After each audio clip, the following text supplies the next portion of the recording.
America और Saudi अरब के बीच संबंधों में दरार आती दिखाई दे रही है। व्हाइट हाउस में डोनाल्ड ट्रंप और मोहम्मद बिन सलमान के बीच हुई सार्वजनिक मुलाकात के बाद दोनों एक दूसरे की तारीफ करते जरूर नजर आ रहे थे, लेकिन बंद कमरे में हुई दोनों पक्षों की मुलाकात में हालात असहज और तनावपूर्ण हो गए थे। डोनाल्ड ट्रंप अपनी फितरत से मजबूर कुछ अन्य देशों के राष्ट्राध्यक्षों की तरह सऊदी अरब के प्रिंस मोहम्मद बिन सलमान पर भी प्रेशर बनाने की कोशिश कर रहे थे, लेकिन उनकी ये चाल कामयाब नहीं हो पाई। इस पर हालात ऐसे बन गए थे कि डोनाल्ड ट्रंप और मोहम्मद बिन सलमान के बीच जमकर नोक झोंक भी हुई। यह खुलासा हुआ है एक्सियोसिस की रिपोर्ट से, जिसमें अधिकारियों के हवाले से यह बताया गया है कि नोक झोंक इजराइल को मान्यता देने वाले अब्राहम अकॉर्ड की वजह से हुई थी। अधिकारियों के हवाले से रिपोर्ट में दावा किया गया है कि अब्राहम अकॉर्ड को लेकर सऊदी अरब ने जो जवाब दिया उसे सुनकर डोनाल्ड ट्रंप को काफी निराशा हुई थी, जिसके बाद ट्रंप ने सऊदी प्रिंस पर इस प्रस्ताव को स्वीकार करने का दबाव भी बनाया, लेकिन सऊदी इस मुद्दे पर टस से मस नहीं हुआ। व्हाइट हाउस में मोहम्मद बिन सलमान के साथ एक पब्लिक मीटिंग के दौरान डोनाल्ड ट्रंप ने कहा कि उन्हें सऊदी क्राउन प्रिंस से सऊदी इजराइल के रिश्ते में सामान्यीकरण को लेकर बातचीत के दौरान सकारात्मक जवाब मिला है। इस दौरान मोहम्मद बिन सलमान ने कहा कि वो चाहते हैं कि उनका देश अब्राहम समझौते का हिस्सा बने, लेकिन यह भी तय किया जाए कि 2 स्टेट सॉल्यूशन का रास्ता पक्का हो जाए। लेकिन जब डोनाल्ड ट्रंप ने बंद कमरे में होने वाली बातचीत के दौरान सऊदी क्राउन प्रिंस से अब्राहम अकॉर्ड में शामिल होने के लिए प्रेशर बनाना शुरू किया तो मोहम्मद बिन सलमान भड़क गए। उन्होंने डोनाल्ड ट्रंप से साफ शब्दों में कहा कि इजराइल और हमास युद्ध के बाद सऊदी अरब की जनता की राय अधिकतर इजराइल के खिलाफ ही है, यानी सऊदी सिटीजन्स का कंसेंसस इजराइल के खिलाफ है और सऊदी प्रिंस देश के नागरिकों के कंसेंसस के अगेंस्ट नहीं जाना चाहते थे। इससे पहले हम आगे बढ़े, आपको बताते हैं कि ये आखिर अब्राहम अकॉर्ड क्या है जिस पर अमेरिका और सऊदी अरब के बीच ये गतिरोध चल रहा है। दरअसल साल 2020 में अमेरिका की मध्यस्थता में संयुक्त अरब अमीरात, मोरक्को, सूडान और बहरीन का इजराइल के साथ एक समझौता हुआ था, जिसे अब्राहम अकॉर्ड कहा जाता है। इस समझौते के जरिए यूएई और बहरीन ने इजराइल के साथ अपने राजनयिक रिश्ते बहाल किए थे। इस समझौते से खाड़ी देशों के दशकों से चले आ रहे इजराइल के बहिष्कार का अंत हुआ था। अब्राहम अकॉर्ड इजराइल और अरब देशों के बीच 26 सालों में पहला शांति समझौता था। इससे पहले साल 1994 में इजराइल और जॉर्डन के बीच शांति समझौते पर हस्ताक्षर हुए थे। अब्राहम समझौते को अरब देशों और इजराइल के बीच शांति समझौते की तरह देखा जाता है। अमेरिकी राष्ट्रपति का तर्क है कि अब्राहम समझौता पूरे अरब में शांति लाने में मददगार साबित हो सकता है। अब आपको बताते हैं कि आखिर अब्राहम अकॉर्ड में सऊदी अरब इंटरेस्ट क्यों नहीं दिखा रहा। दरअसल ट्रंप ने दूसरी बार राष्ट्रपति पद की शपथ लेने के तुरंत बाद उम्मीद जताई थी कि सऊदी अरब भी अब्राहम अकॉर्ड में शामिल होगा। हालांकि सऊदी ने सकारात्मक रुख तो दिखाया था, लेकिन उसकी शर्त यह थी कि वो इजराइल को मान्यता तभी देगा जब फिलिस्तीन को मान्यता दी जाएगी। इस पर बात तभी से अटकी पड़ी है, लेकिन गाजा में युद्ध विराम के बाद उसके अब्राहम अकॉर्ड 2 की दिशा में आगे बढ़ने का रास्ता शायद अब बन सकता है। सऊदी अरब का मान्यता देना इजराइल को बड़ी राहत दे सकता है। सऊदी के बाद अमेरिका की ओर से Pakistan, Bangladesh, Indonesia, Malaysia, Libya और अल्जीरिया जैसे देशों के लिए भी ऐसा करने के प्रयास किए जाएंगे। इससे मुस्लिम दुनिया में भी इजराइल की स्वीकार्यता बढ़ जाएगी।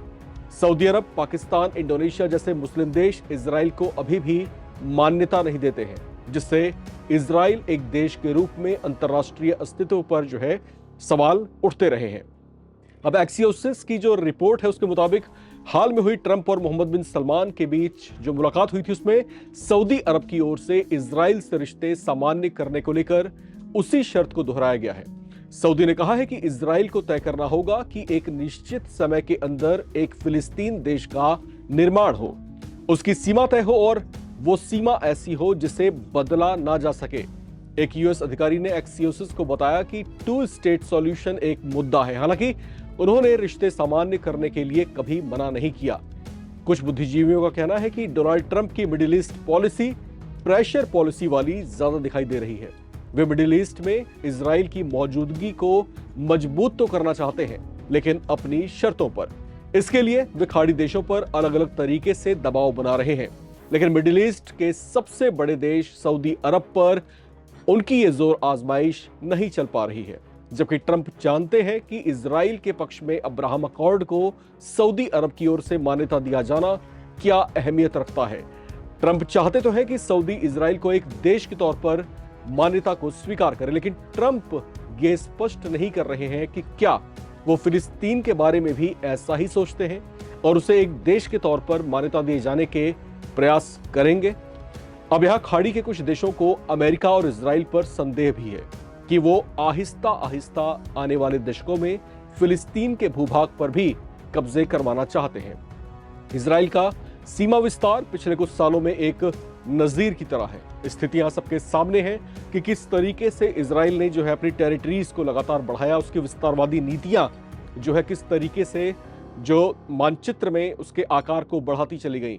इसे देख करके खाड़ी के देश भी काफी हद तक खामोश रहे और कहीं ना कहीं ये बातें भी चर्चाओं में बनी रही कि इसके पीछे जो शह है वो अमेरिका की ओर से दी जा रही है, यानी उसकी तरफ से शह मिलने के बाद ही इजराइल इस तरह के जो है बड़े कदम उठा रहा था।